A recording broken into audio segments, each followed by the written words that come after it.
And now we remember a man who guided a nation from the shackles of apartheid to democracy. Nelson Mandela was an icon for people the world over, a symbol of reconciliation in the face of adversity. The former president of South Africa died today at his home in the suburbs of Johannesburg. We've been reporting Mandela had been ill for years, but just in recent months his condition had deteriorated.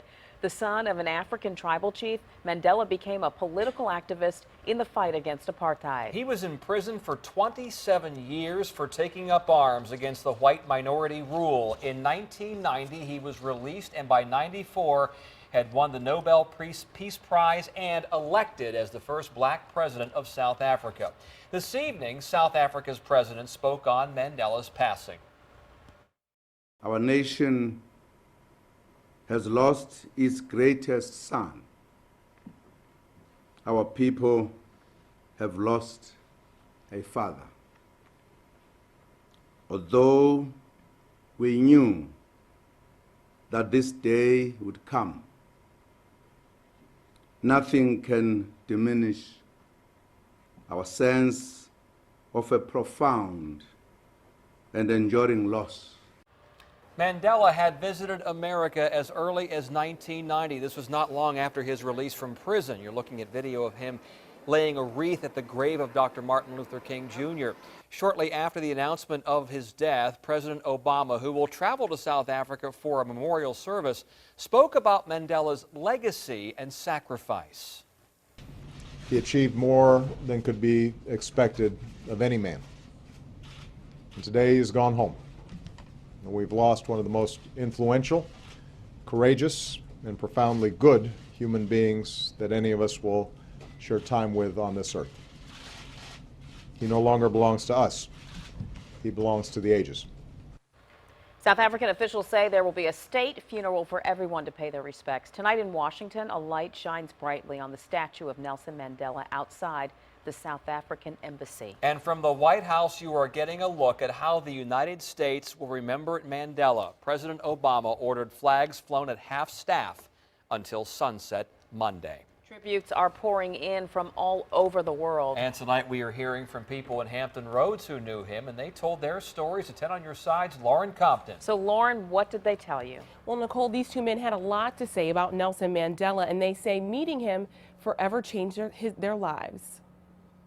A fighter of freedom, a peacemaker, is gone. Even if it was only a moment or several moments, those who met Nelson Mandela say he left a lasting impression. I had the rare occasion of seeing a great man close up, one who has had such an impact not only on South Africa, but on the world. It's certainly an inspiration to see somebody that served 27 years in prison come out and then use the rest of his life fighting for freedom. Congressman Bobby Scott met Mandela when he visited Washington shortly after being elected as South Africa's first black president.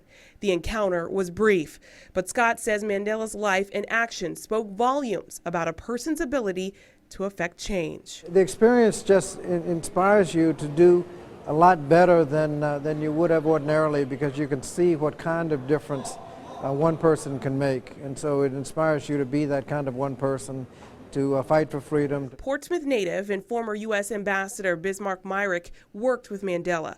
Myrick worked in several parts of South Africa months after Mandela was released from prison and apartheid ended. He describes Mandela as humble, unassuming, and courageous. You could feel the power of his personality if you are in a place near him, in a room, or if you get a chance to speak with him. This giant of a man has left behind an even larger legacy of reconciliation, peace, and strength, and he touched the lives of many. It is a tremendous loss.